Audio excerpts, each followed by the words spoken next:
नमस्कार दोस्तों, मैं दीपक सिंघल स्वागत करता हूं आप सभी का विद्या गुरु के मंच पर। दोस्तों, आज हम इस वीडियो में बात करने वाले हैं अक्टूबर मंथ की, जहां मैं 21 से 31 अक्टूबर के इंपॉर्टेंट करंट आप लोगों के साथ साझा करने वाला हूं। बट वीडियो की शुरुआत से पहले अगर आप मेरे चैनल पर पहली बार आए हैं, विद्या गुरु पर पहली बार आए हैं, तो चैनल को जरूर सब्सक्राइब कर ले, वीडियो को लाइक कर लें और बेल आइकॉन को दबाना मत भूलिएगा। सभी अपडेट्स आप लोगों को मिलती रहेंगी। इसके साथ साथ दूसरी बहुत इंपॉर्टेंट न्यूज, जो बच्चे CHSL, MTS, CGL जैसे एग्जाम्स की तैयारी कर रहे हैं, SSC की, विद्या गुरु को अपनी सक्सेस का पार्ट बनाइए। हम इसलिए नहीं बोलते हैं कि हम चाहते हैं कि आप हमारे पास आइए, हम इसलिए बोलते हैं ताकि हम सुनिश्चित कर सकें कि आप अपने जीवन में बहुत ही जल्द सफलता को प्राप्त करें।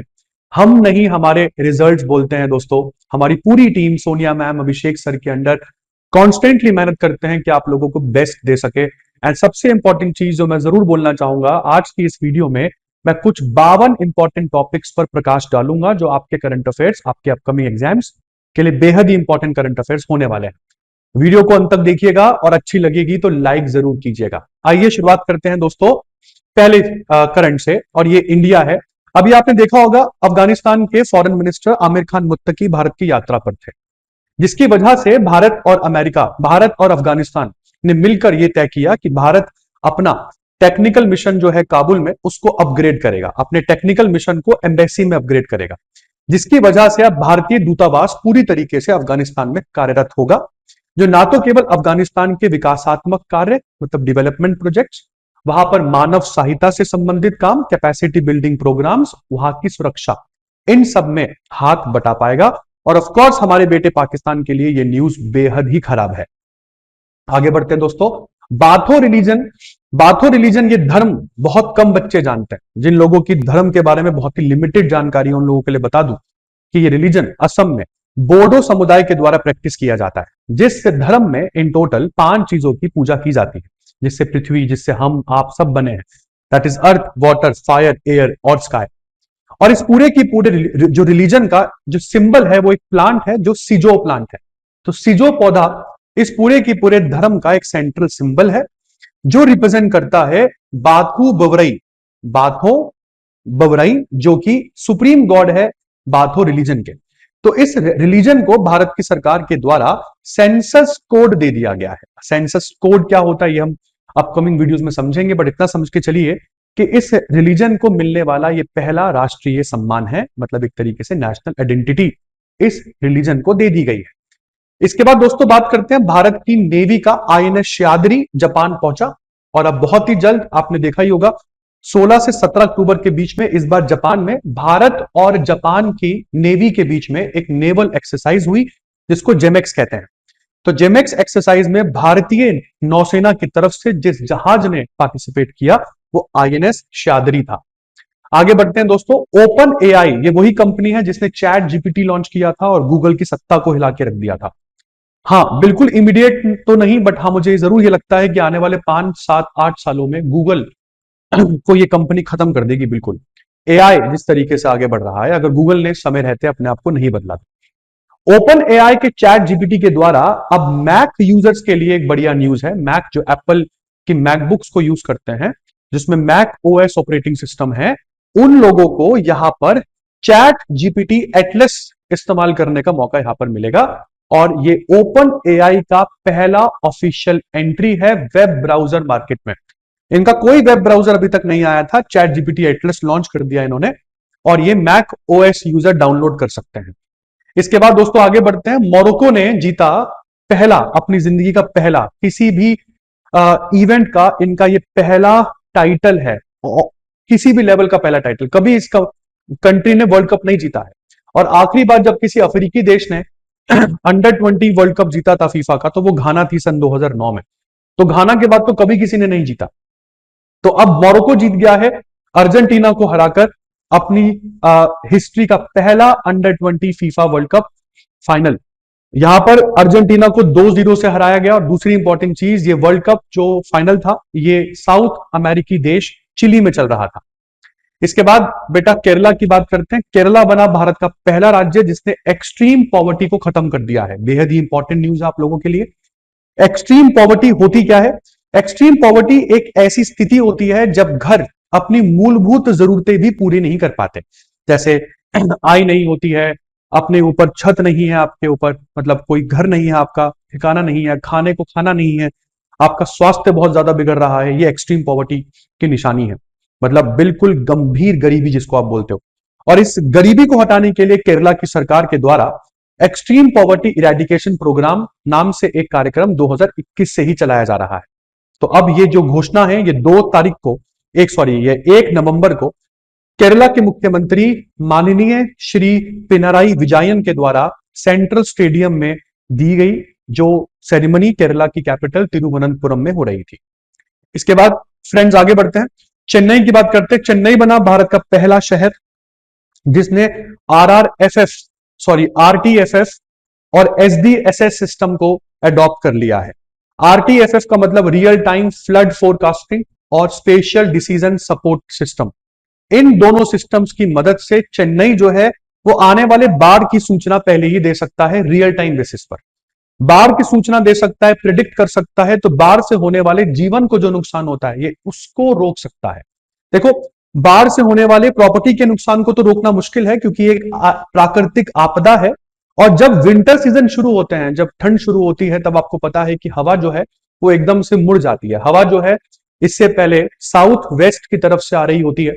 ये विंटर सीजन से पहले हवा जो है वो साउथ वेस्ट से आ रही होती है। भारत के साउथ वेस्ट मतलब दक्षिण पश्चिम से आ रही होती है, और इसलिए मॉनसून कहा जाता है ऐसी हवाओं को। और अक्टूबर लगते ही जब सूर्य दक्षिण की तरफ मूव कर जाता है, तब एकदम से हवा रिवर्स हो जाती है। अब हवा जो है वो उत्तर पूर्व से आने लगती है। उत्तर पूर्व की ये हवाएं जो हैं, ये भारत के ईस्टर्न कोस्ट, जो भारत के पूर्वी तट है, वहां पर भारी वर्षा लाती है। और इसी के साथ साथ कई सारे चक्रवात भी इस समय भारत की ईस्टर्न कोस्ट पर अटैक करते हुए दिखेंगे आपको। बंगाल की खाड़ी के कई सारे चक्रवात तमिलनाडु, उड़ीसा, आंध्र प्रदेश, इन सब पर काफी हमलावर होंगे। तो वो सब चीजों की जानकारी चेन्नई को पहले ही मिल जाया करेगी इन दोनों सिस्टम्स की मदद से।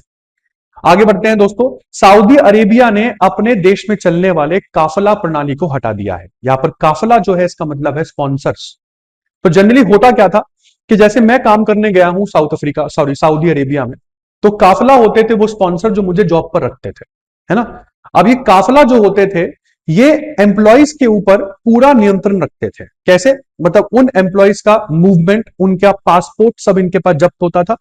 और यहां तक कि कई सारी रिस्ट्रिक्शंस होती थी उनके ऊपर कि आप नौकरी बदल नहीं सकते हैं, आप बिना एम्प्लॉयर की परमिशन के देश को छोड़ के नहीं जा सकते हैं, लीगल प्रोटेक्शंस आपको बहुत कम मिलती थी, कोई कानूनी सहायता का इस्तेमाल आप नहीं कर सकते थे।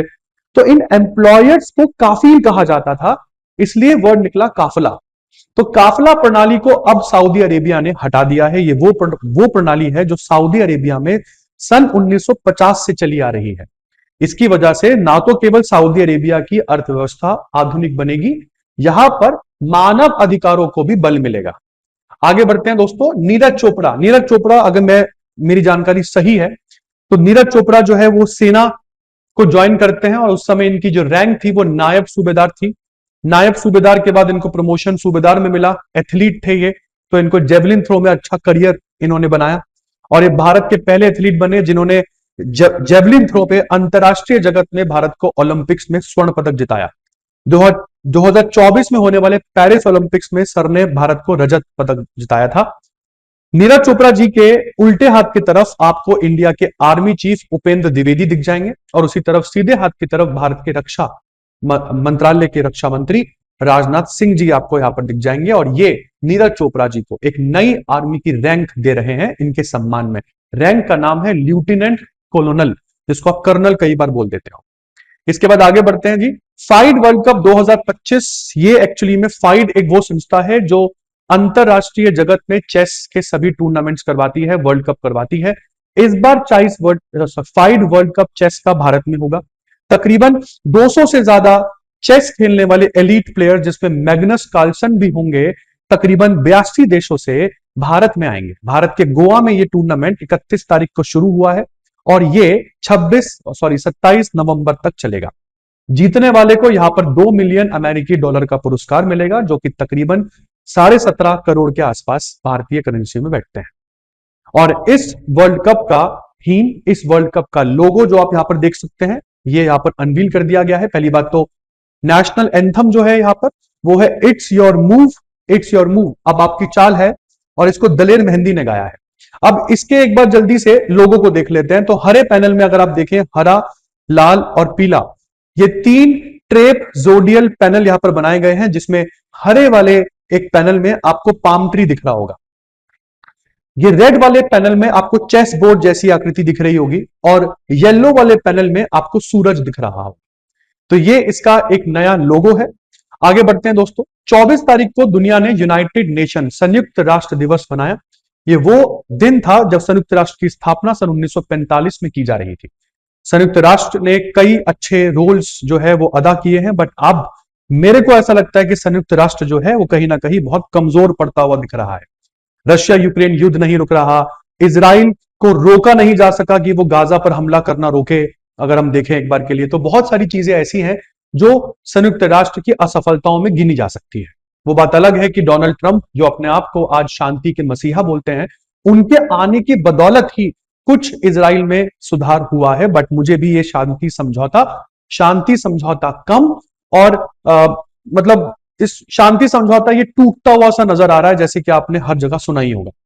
इसके बाद 24 तारीख को भारत और दुनिया में विश्व पोलियो दिवस मनाया जाता है, और इस बार की थीम क्या रही? And polio, every child, every vaccine, everywhere. Polio की दवाई हम लोगों ने, वैक्सीन जो है वो पहले से ही बना रखी है। 24 अक्टूबर को इंडो तिब्बतियन बॉर्डर पुलिस का भी राइजिंग डे है, इसको इस दिन बनाया गया था। भारत चीन के बॉर्डर पर आईटीबीपी के जवान तैनात रहते हैं, कश्मीर से लेकर अरुणाचल प्रदेश तक, जहां जहां पर भी भारत का चीन के साथ बॉर्डर लगता है या तिब्बत के साथ बॉर्डर लगता है, उन सभी बॉर्डर पर आपको आईटीबीपी के जवान ही खड़े मिलेंगे। इसके बाद दोस्तों, रिजर्व बैंक ऑफ इंडिया ने एक नया हैकाथॉन लॉन्च कर दिया है, हार्बिंगर 2025। बड़ा क्वेश्चन आता है, हैकाथॉन होता क्या है सर? दोस्तों, हैकाथॉन होता है एक ऐसा टूर्नामेंट जिसमें आप लोगों को रियल लाइफ प्रॉब्लम्स दी जाती हैं, और आपको कहा जाता है कि इन प्रॉब्लम का इनोवेटिव सोल्यूशन निकालिए, है ना, इन समस्याओं का एक समाधान निकालिए। तो इस बार हार्बिंगर 2025 एक थीम के साथ हो रहा है, और वो थीम है secure banking, powered by identity, integrity and inclusivity. और यहां पर आने वाले सभी पार्टिसिपेंट्स को कहा जाएगा कि इन तीन चीजों के ऊपर आप लोगों को सोल्यूशंस बताने हैं। एक है टोकनाइज्ड नो योर कस्टमर, दूसरा है यहां पर ऑफलाइन सीबीडीसी, किस तरीके से ऑफलाइन मैनर में सेंट्रल बैंक डिजिटल करेंसी को प्रमोट किया जा सकता है, और तीसरा एनहांसिंग ट्रस्ट, लोगों में विश्वास कैसे जगाए कि सीबीडीसी जैसी चीजें सही हैं। आगे बढ़ते हैं दोस्तों। जीतने वालों को ऑफकोर्स यहां पर कैश पुरस्कार तो दिया ही जाएगा। भारत ने एक ऑनलाइन सिस्टम बना दिया है, नाम है इसका online national drug licensing system. और ये क्यों बनाना पड़ा? हाल फिलहाल में फिर कुछ बच्चों की यहां पर टॉक्सिक मतलब जहरीले कफ सिरप पीकर उनकी मौत हो गई, जिसकी वजह से फिर भारत पर उंगलियां उठी कि भैया आपके देश में इतने सारे कफ सिरप ऐसे ऐसे सब्सटेंसेस का इस्तेमाल करते हैं जो बच्चों की हेल्थ के लिए काफी हानिकारक है, आपकी सरकार सो रही है क्या? तो इन सब चीजों की आवाज शायद सरकार के कानों तक पहुंची, और उन्होंने अब ये ONDLS सिस्टम को बना दिया है। अब जितने भी कफ सिरप्स हैं उन सबको परमिशन लेनी होगी, यहां पर अपने इंग्रेडिएंट्स दिखाने होंगे यहां पर कि वो किन चीजों का इस्तेमाल करके कफ सिरप बनाते हैं, ताकि ये सुनिश्चित किया जा सके कि केवल सेफ इंग्रेडिएंट्स और वेरीफाइड इंग्रेडिएंट्स ही कफ सिरप को बनाने में इस्तेमाल किए जा रहे हैं। इस पूरे ONDLS सिस्टम को central drug standard control organisation CDSCO के द्वारा इसको बनाया गया है। इसके बाद दोस्तों, महाराष्ट्र के 5 बीच जो है उनको ब्लू फ्लैग सर्टिफिकेशन दिया गया है। ब्लू फ्लैग सर्टिफिकेशन डेनमार्क की एक संस्था जो है, फाउंडेशन फॉर एनवायरमेंटल एजुकेशन, फी नाम की एक संस्था है डेनमार्क की, उसके द्वारा दिया जाता है। और महाराष्ट्र के इन टोटल 5 बीच ये 3 जिलों में लोकेटेड है, रायगढ़, पालघर और रत्नागिरी, जिनको ये ब्लू टैग मिला है क्योंकि वो बहुत साफ है, बहुत सुरक्षित है और एनवायरमेंटल टूरिज्म का पालन कर रहे हैं, मतलब वो पोल्यूशन नहीं फैला रहे हैं, इस वजह से उनको ब्लू टैग यहां पर दिया गया है। अच्छा, ये 5 कौन कौन से बीच है? तो जैसे कि आप लोग बोर्ड पर देख पा रहे हैं, रायगढ़ जिले में यहां पर 2 बीच हैं, एक है श्रीवर्धन और दूसरा है नगांव। उसके बाद पालघर जिले में है परनाका बीच, रत्नागिरी जिले में है 2 बीच, गुहागर और लदघार। इसके बाद चलते हैं दोस्तों आगे। अगला करंट है तुवालू। IUCN नामक की संस्था में तुवालू जो है वो ज्वाइन होने वाला 90th कंट्री यहां पर बना। आपको बता दूं दोस्तों, IUCN international union for conservation of nature, इस प्रकृति को बचाने के लिए ये दुनिया भर में शुरू होने वाला पहला अंतरराष्ट्रीय एक बॉडी है ना। और इसका जो हेडक्वार्टर है वो स्विट्जरलैंड की सिटी जीलैंड में है और अब 90 देश इसके मेंबर हो चुके हैं। IUCN के द्वारा ही एक किताब पब्लिश की जाती है, बड़ी फेमस है, रेड डेटा बुक। इस रेड डेटा बुक में IUCN इसी संस्था के द्वारा बताया जाता है कि दुनिया की कौन कौन सी प्रजाति लुप्त होने वाली है या लुप्त प्राय है या संकटग्रस्त है, vulnerable, endangered, critically endangered, extinct, कई सारी कैटेगरीज होती हैं। तो सभी प्लांट्स और एनिमल्स की प्रजातियों को इन सूची में डालने का काम इसी संस्था के द्वारा किया जाता है और इसी संस्था के 90वें मेंबर बन के आए हैं तुवालू। आगे बढ़ते हैं दोस्तों। नेक्स्ट, भारतीय मूल के इतिहासकार सुनील अमृत ने ब्रिटिश एकेडमी बुक प्राइज 2025 जीता है। इन्होंने हाल फिलहाल में किताब लिखी जिस किताब का नाम है द बर्निंग अर्थ, जलती हुई पृथ्वी, an environmental history of the last 500 years. और जो भी ये ब्रिटिश एकेडमी बुक प्राइज जीतता है उसको 25,000 यूरो से सम्मानित भी किया जाता है। इसके बाद दोस्तों इस बार दिवाली महोत्सव में अयोध्या ने 2 विश्व रिकॉर्ड बनाए। 2 विश्व रिकॉर्ड यहां पर अयोध्या के द्वारा बनाए गए इस बार के दीपावली दीपोत्सव में। पहला 26,17,215 दिए मां सरयू नदी के घाट पर जलाए गए, जिसकी देखरेख खुद गिनीज जो वर्ल्ड रिकॉर्ड्स की संस्था है वो कर रही थी।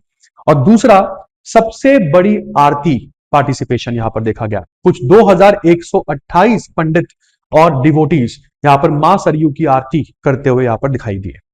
इसके बाद इंडियन आर्मी का सदर्न कमांड, भारतीय थल सेना का सदर्न कमांड जिसका मुख्यालय पुणे में है, उन्होंने हाल फिलहाल में त्रिशूल नामक एक अभ्यास किया है। ये एक ट्राई सर्विस अभ्यास है जिसमें भारत की तीनों ही सेनाएं शामिल है। इंडियन आर्मी ने यहां पर नेवी और एयरफोर्स के साथ मिलकर इस अभ्यास को किया है। जैसे आपको पता है कि सरक्रीक, जिसको मैं बाणगंगा बोलता हूं, गुजरात के ऊपर की वो भूमि जो 96 किलोमीटर की है और भारत और पाकिस्तान के बीच में वहां पर हमेशा विवाद होते ही रहते हैं। वहां पर पाकिस्तान की तरफ से कई सारे इंफ्रास्ट्रक्चर डेवलप किए जा रहे हैं, जिसकी वजह से इससे पहले भी राजनाथ सिंह का बयान आया था और अब हमारी तैयारी ऑलमोस्ट हमें पूरी सी लग रही है कि शायद दोबारा हम लोगों को ऑपरेशन सिंदूर में पाकिस्तानी पिटते हुए दिखेंगे। आगे बढ़ते हैं दोस्तों। इसके बाद वेटरन एडमैन, भारत की एडवर्टीजमेंट इंडस्ट्री के सर जो हैं ये क्रिएटर माने जाते हैं। कई सारी एड्स इन्होंने ऐसी बनाई जो बड़ी कैची होती थी, मुंह पर चढ़ जाती थी वो एड्स। हमें याद है ऐसी कई सारी एड्स थी जो हम चलते फिरते गुनगुनाते हुए जाते थे, वो सब इनकी देन थी। नाम है इनका पीयूष पांडे जी। इनका 70 वर्ष की उम्र में निधन हो गया है। आगे बढ़ते हैं दोस्तों। अगला करंट है ग्लोबल फाइनेंस। ग्लोबल फाइनेंस एक मैगजीन कंपनी है, अमेरिका बेस्ड, अमेरिका के न्यूयॉर्क में ये मैगजीन कंपनी है और ये हर साल दुनिया के बैंकों को उनकी परफॉर्मेंस के आधार पर सम्मानित करती है। दुनिया का सबसे बेहतरीन ग्राहकों के लिए जो बैंक रखा गया है वो स्टेट बैंक ऑफ इंडिया रखा गया। स्टेट बैंक ऑफ इंडिया को यहां पर 2 खिताब मिले हैं। ये भारत में काम करने वाला सबसे बड़ा सरकारी बैंक है, इसको 2 खिताबों से सम्मानित किया गया है। पहला, भारत में सबसे बेहतरीन बैंक और दूसरा, दुनिया का सबसे बेहतरीन ग्राहक बैंक। ये वर्ल्ड्स बेस्ट कंज्यूमर बैंक और बेस्ट बैंक इन इंडिया। इसके बाद दोस्तों यूपीआई के द्वारा यहां पर पे विद म्यूचुअल फंड का नया फीचर आया है। म्यूचुअल फंड बाजार जोखिमों के अधीन है, ये लाइन आपने कई बार सुनी होगी। आप में से कई मेरे श्रोता लोग जो है वो जरूर म्यूचुअल फंड में निवेश भी करते होंगे। एक सबसे इंपॉर्टेंट चीज आपको पता हो शायद कि जब भी आप लोग म्यूचुअल फंड से बाहर निकलते हैं तो वो पैसा आपके अकाउंट में आता है। क्यों ना आप म्यूचुअल फंड से यूपीआई पेमेंट कर पाए। मान के चलते हैं कि म्यूचुअल फंड का एक यूनिट अगर 20 रुपए का है और आपको किसी को 200 रुपए भेजने हैं, तो आपको क्या करना है, आपको क्यूआर कोड स्कैन करना है और पे विद म्यूचुअल फंड के इस ऑप्शन पे जाकर जो भी म्यूचुअल फंड में आपका जो भी निवेश है जिससे आप पैसा देना चाहते हैं आप उसको सेलेक्ट करेंगे। जैसे मान लो आप एचडीएफसी की म्यूचुअल फंड में निवेश करते हैं तो आपने एचडीएफसी वहां पर लिखा हुआ आएगा। अब होगा क्या, हाथ की हाथ आपका एप्लीकेशन 10 यूनिट म्यूचुअल फंड की बेचेगा जो 200 रुपए के बराबर होगी, क्योंकि आपने 200 रुपए ही पेमेंट करनी है, और वो रिसीवर को 200 रुपए हाथ के हाथ भेज दिए जाएंगे। सबसे बेहतरीन चीज यहां पर यह है कि वो पैसा आपके अकाउंट में नहीं आएगा, वो म्यूचुअल फंड से लिक्विडेट होकर डायरेक्टली रिसीवर के अकाउंट में जाएगा। तो ये नया फीचर है पे विद म्यूचुअल फंड। बढ़िया फीचर है। और इस इनिशिएटिव को ICICI Prudential AMC, Bajaj Finserv AMC, इनके द्वारा इसको समर्थन दिया जा रहा है। इसके बाद तकरीबन 4 सालों के बाद जम्मू कश्मीर में दरबार मूव जो है वो रिस्टोर हुआ। दरबार मूव का मतलब यहां पर क्या है आपको पता है, जम्मू कश्मीर में काफी सर्दियां पड़ जाती हैं इन दिनों, जिसकी वजह से सरकार के लिए काम करना थोड़ा मुश्किल हो जाता है। तो विंटर्स में इनकी राजधानी जो है वो जम्मू आ जाती है। वैसे गर्मियों में राजधानी श्रीनगर रहती है, तो श्रीनगर से जम्मू और जम्मू से श्रीनगर जो ये मूव होती है राजधानी, इसी को दरबार मूव कहते हैं। तो दरबार मूव अभी हुआ है यहाँ पर, और ये विंटर सीजन 2025 की शुरुआत में आप लोगों को देखा गया। ये प्रैक्टिस 1872 से चली आ रही है। शुरुआत करी थी इसको महाराजा गुलाब सिंह के द्वारा। इसके बाद रोहित शर्मा बने भारत के तीसरे सबसे हाईएस्ट रन स्कोरर ओडीआई में। ओडीआई वनडे इंटरनेशनल में सबसे ज्यादा रन अभी भी सचिन तेंदुलकर के नाम पर है। दूसरे नंबर पर विराट कोहली है, और अब तीसरे नंबर पर सौरभ गांगुली जी को पार करके रोहित शर्मा आ गए हैं। आगे बढ़ते हैं दोस्तों। औरंगाबाद रेलवे स्टेशन को मिला उसका नया नाम। औरंगाबाद रेलवे स्टेशन का नया नाम जो है वो है छत्रपति संभाजी नगर रेलवे स्टेशन। और हाल फिलहाल में सेंट्रल रेलवेज के द्वारा इस नोटिफिकेशन को जारी करके ये बताया गया। इसके बाद उत्तराखंड पहला हिमालय राज्य बना है जिसने ये नियम लागू कर दिया है। उत्तराखंड में बाहर से आने वाली सभी गाड़ियों को अब एक कर देना होगा, और ये कर है हरित कर, ग्रीन टैक्स। और ये कर ऑटोमेटिक मैनर में आप लोगों से वसूला जाएगा।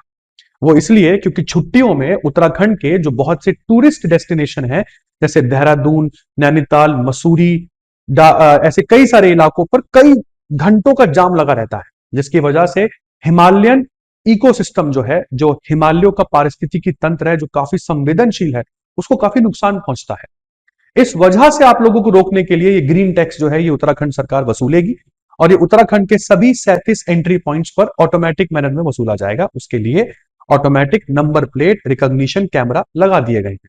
ऑटोमेटिक वो आप लोगों की नंबर प्लेट जो है वो रिकॉग्नाइज कर लेगी, और वो टैक्स आप लोगों से वसूला जाएगा। दोस्तों अभी आसियान देशों की बैठक हुई, और आसियान में एक नए मेंबर को यहां पर शामिल किया गया है। ईस्ट तिमोर आसियान का 11वां मेंबर बना है। आसियान देश, जिसकी full form association of south east Asian Nations होती है, उसमें 11वां देश जो बना मेंबर वो है ईस्ट तिमोर। काफी ऐतिहासिक वो है, निर्णय है। इसके बाद हाल फिलहाल में क्लीनेस्ट एयर क्वालिटी 2025 यहां पर आपको देखा गया। वर्ल्ड की टॉप 10 सिटीज जिनमें एयर क्वालिटी बहुत बढ़िया है, खास करके इंडिया में अगर हम देखें तो आपको पता ही है कि भारत के उत्तर में इन दिनों जब सर्दियां शुरू हो जाती हैं तब बहुत बुरी हालत हो जाती है, यहाँ की वायु की गुणवत्ता बिगड़ जाती है बहुत बड़ी मात्रा में। तो वायु की गुणवत्ता को ठीक करने के लिए उत्तर भारत की सभी सरकारें कभी ना कभी कुछ ना कुछ करती रहती हैं, बट होती ये समस्या कभी भी हल नहीं है। हालांकि दक्षिण भारत इस समय रहने के लिए एक बहुत ही बेहतरीन जगह होती है। दक्षिण भारत में सदैव ही आप लोगों को एयर क्वालिटी अच्छा ही देखने को मिलेगा। अगर एयर क्वालिटी इंडेक्स जिसमें PM 2.5, PM 10, नाइट्रोजन ऑक्साइड्स और कार्बन की ऑक्साइड्स की क्वांटिटी हवा में देखी जाती है, उसके बाद एक नंबर आपको दिया जाता है, और अगर ये नंबर 0 से 50 के बीच में है तो आपका जो एयर क्वालिटी है वो अच्छा माना जाता है, गुड। और उसके बाद जैसे जैसे ये बढ़ते रहते हैं तो आपकी एयर क्वालिटी जो है वो पुअर, वेरी पुअर, सीवियर, इसमें कंडक्ट या आती है। आज जब मैं ये वीडियो रिकॉर्ड कर रहा हूं तो अभी मेरी जो एयर क्वालिटी है घर के बाहर वो तकरीबन 250-270 के आसपास है, जो कि एक बहुत ही हानिकारक हवा कंसिडर की जाती है।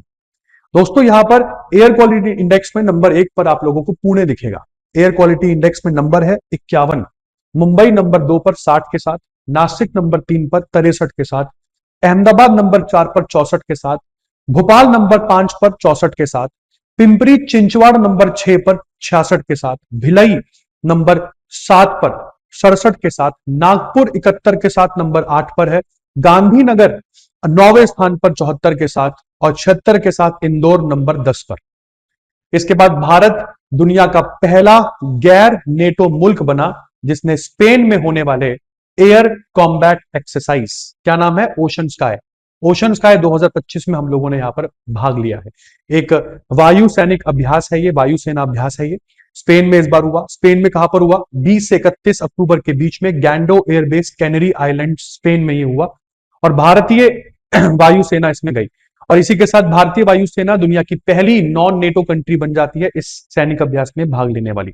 इसके बाद जस्टिस बी आर गवई ने अपने सक्सेसर का नाम बता दिया है। जस्टिस बी आर गवई, जैसे कि आप जानते हैं, इसी महीने भारत के चीफ जस्टिस बदले जाएंगे। चीफ जस्टिस जो कि सुप्रीम कोर्ट के सबसे वरिष्ठतम जज होते हैं, अभी फिलहाल बी आर गवई हैं। उन्होंने अपने सक्सेसर को नाम घोषित कर दिया है, जो कि है जस्टिस सूर्यकांत जी। जस्टिस सूर्यकांत साहब बहुत ही जल्द सुप्रीम कोर्ट के चीफ जस्टिस आप लोगों को दिखेंगे यहाँ पर। आगे बढ़ते हैं दोस्तों। चाइना ने एक नया रिकॉर्ड सेट कर दिया है। इन्होंने टेस्ट कर लिया है दुनिया की सबसे तेज भागने वाली बुलेट ट्रेन। ये बुलेट ट्रेन का नाम है CR 450 और ये ट्रेन ने हाल फिलहाल में 453 किलोमीटर प्रति घंटे की रफ्तार अटेन करी है। हालांकि ये ट्रेन अपने वाणिज्यिक इस्तेमाल के लिए अगले साल से चालू कर दी जाएगी, जहां पर हम लोग 400 किलोमीटर प्रति घंटे की रफ्तार चाइना वाले फिलहाल इसकी सेट करेंगे। पर 400 किलोमीटर प्रति घंटे की रफ्तार भी बहुत ज्यादा है, और 453 प्रति घंटे की रफ्तार जो है वो उसके साथ ये दुनिया की सबसे तेज चलने वाली पैसेंजर ट्रेन बन जाती है। इसके बाद दोस्तों 27 अक्टूबर से 2 नवंबर के बीच में भारत में विजिलेंस अवेयरनेस वीक सेलिब्रेट किया जाता है। इस बार के इस सप्ताह की थीम रही विजिलेंस आर शेयर्ड रिस्पॉन्सिबिलिटी। आगे बढ़ते हैं। ये न्यूज आपने कई बार सुनी होगी, काफी वायरल रही है कि कैबिनेट ने यहां पर TOR एक्सेप्ट कर लिया है 8 पे कमीशन का। भारत के सेंट्रल गवर्नमेंट में कार्यरत तकरीबन 50 लाख कर्मियों की सैलरी में इजाफा होगा। पे कमीशन हर 10 साल में एक बार आती है, तो इनकी रिपोर्ट भी आएगी और ये जनवरी 2026 से लागू हो जाएगा, क्योंकि इनकी टर्म्स ऑफ रेफरेंसेस को कैबिनेट ने मंजूरी दे दी है। इसके बाद दोस्तों प्राइम मिनिस्टर नरेंद्र मोदी ने हाल फिलहाल में कुआलालंपुर में होने वाले आसियान इंडिया समिट की 21वीं बैठक में भाग लिया। इस बैठक में टोटल में प्राइम मिनिस्टर मोदी से 11 देशों के राष्ट्राध्यक्ष हाथ मिलाते हुए दिख रहे हैं, और 11 देशों में ईस्ट तिमोर भी है। प्राइम मिनिस्टर मोदी ने यहां पर ईस्ट तिमोर को बधाई दी और उनको धन्यवाद दिया कि आप मेंबर के पद पर, यह आपका पहला समिट है। हम आपसे आशा करते हैं कि भारत और ईस्ट तिमोर के रिश्ते और मजबूत होंगे। ये 21वीं बैठक जो है ये 22वीं बैठक है, सॉरी दोस्तों, जल्दी से फोटो 21वीं लग गई। ये 22वीं बैठक जो है ये मलेशिया में कुआलालंपुर में हो रही थी। इसके बाद इस पूरी की पूरी 22वीं बैठक की थीम रही इंक्लूसिविटी एंड सस्टेनेबिलिटी। फिर बात करते हैं इसरो की। ये भी बहुत ज्यादा वायरल न्यूज थी। इसरो के द्वारा भारत की सबसे हैवी कम्युनिकेशन सैटेलाइट को ऑर्बिट में प्लेस कर दिया गया है। ये 4400 किलो की सैटेलाइट है, कम्युनिकेशन एक संचार सैटेलाइट है, उपग्रह है, जिसको इसरो ने LVM-3 नाम के रॉकेट से लॉन्च किया और इस सैटेलाइट को जियो सिंक्रोनस ट्रांसफर ऑर्बिट में प्लेस किया गया है। और इसी के साथ इसरो ने अपने अभी तक के इतिहास में सबसे भारी सैटेलाइट को अंतरिक्ष में पहुंचा दिया है। इसके बाद दोस्तों भारतीय chess grand master D Gukesh और दिव्या देशमुख ने इंडिविजुअल गोल्ड जीते हैं यूरोपियन चेस क्लब कप 2025 में। ये यूरोपियन चेस क्लब कप 2025 बहुत इंपॉर्टेंट है और यहां पर इन दोनों ही प्लेयर्स ने अपने इंडिविजुअल गोल्ड जो है वो जीते हैं। इसके बाद दोस्तों इंडिया ने यहां पर कबड्डी वर्ल्ड कप, जो kabaddi Asian youth games 2025 Bahrain में चल रही थी, वहां पर भारत की पुरुष और महिला दोनों ही टीमों ने गोल्ड जीता है। और महिला टीम ने तो ईरान की टीम को 75-21 से हराया है। ये इस पूरे की पूरे एशियन यूथ गेम्स बहराइन में अभी तक का सबसे बड़ा मार्जिन से जीत मानी जाती है। इसके बाद 29 अक्टूबर को वर्ल्ड स्ट्रोक डे सेलिब्रेट किया गया with the theme every minute counts. और उसके बाद हम आते हैं यूपी में। यूपी में कल्याण सिंह नागर, जो उत्तर प्रदेश के 2 बार मुख्यमंत्री रह चुके हैं, 1991 से 92 के बीच और 97 से 99 के बीच, कल्याण सिंह जी की याद में यहां पर यूपी अपना एक जिला बनाने जा रहा है और ये यूपी का 76वां जिला होगा। नाम होगा इसका कल्याण सिंह नगर। तो कल्याण सिंह जी जो है ये यूपी के मुख्यमंत्री रह चुके हैं और इनका जन्म जो है वो अतरौली में हुआ और अतरौली सीट से ही ये कई बार जीते। इसके बाद कैथरीन कॉनोली ये बनी आयरलैंड की 10वीं राष्ट्रपति। आयरलैंड की 10वीं राष्ट्रपति। आयरलैंड बिल्कुल यूके के पास स्थित एक आइलैंड कंट्री है। इसके बाद दोस्तों भारत का एक पैसेंजर वेसल सिंधु के नाम से ये शिप आपको जिस आइलैंड पर जाता हुआ दिख रहा है, ये आइलैंड जो है ये है बैरन द्वीप। ये वो द्वीप है जहां पर भारत का एकमात्र सक्रिय वोल्केनो उपस्थित है। इस सिंधु नामक शिप को फ्लैग ऑफ करते हुए भारत के chief secretary doctor Chandrabhushan Kumar ji यहां पर आपको दिखाई दिए। इसके बाद आगे बढ़ते हैं दोस्तों, हरिकेन मेलिसा। हरिकेन जिसको हम लोग भारत में साइक्लोन कहते हैं, वो कितना तीव्र है, उसकी गति कितनी है, ये सब मापा जाता है एक पैमाने पर, जिस पैमाने का नाम है साफिर साफिर सिम्पसन हरिकेन पैमाना। साफिर सिम्पसन हरिकेन पैमाना। और इस पैमाने पर इस हरिकेन को कैटेगरी 5 का साइक्लोन डिक्लेयर किया गया है। यह साइक्लोन की आंख है जैसे कि आप देख रहे हैं, और ये वही साइक्लोन है जिसकी आंख के अंदर के दृश्य को एक वीडियो के माध्यम से एक अमेरिकी एयरफोर्स के जहाज ने कैप्चर करके दुनिया को दिखाया। ये पहली ऐसी वीडियो थी, लाइव फुटेज थी, जिसमें उस जहाज ने हरिकेन की आंख दिखती कैसे है इसको कवर किया, अंदर से इसको कवर किया। और ये हरिकेन जो है, हरिकेन मेलिसा, ये सबसे स्ट्रॉन्गेस्ट हरिकेन होगा कैरिबियन सी में, जो जमाइका को हिट करेगा।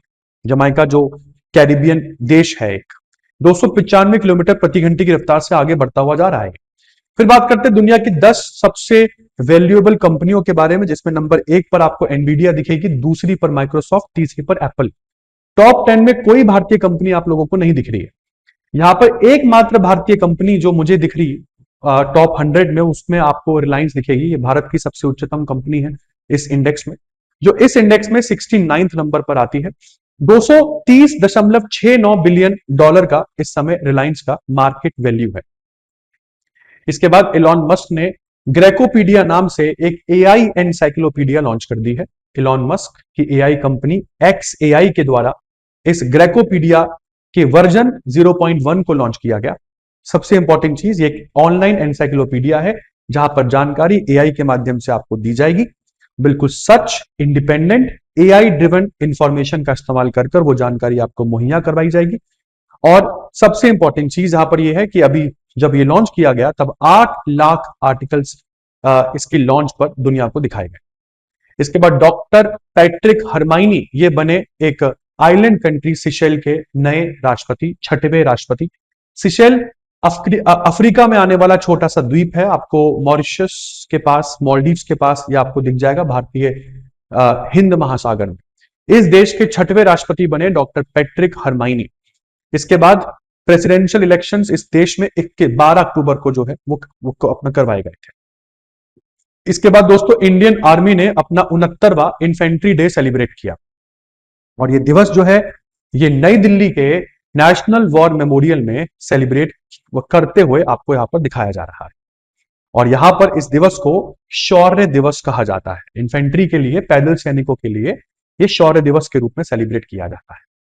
इसी के साथ 31 अक्टूबर को सरदार वल्लभ भाई पटेल की जन्म दिवस पर जयंती मनाई जाती है, पटेल जयंती। और 31 अक्टूबर को अमेरिका में हैलोवीन डे वेस्टर्न कंट्रीज ने सेलिब्रेट किया। हैलोवीन डे जनरली उन लोगों की याद में मनाया जाता है जो लोग समय से पहले ही मर गए, अनटाइमली डेथ। इस दिवस में लोग खोद कर उनकी बॉडी को निकालते हैं, उनके स्केलेटन के साथ जश्न मनाते हैं। इसलिए उनको ऐसा लगता है कि उनकी बॉडीज जो है, उनकी आत्माएं प्रसन्न होंगी ये सब करने से। और इसी के साथ दोस्तों आज का करंट अफेयर बुलेटिन मेरे साथ यही तक। आई होप आपको ये 52 इंपॉर्टेंट टॉपिक अच्छे से समझ में आए होंगे।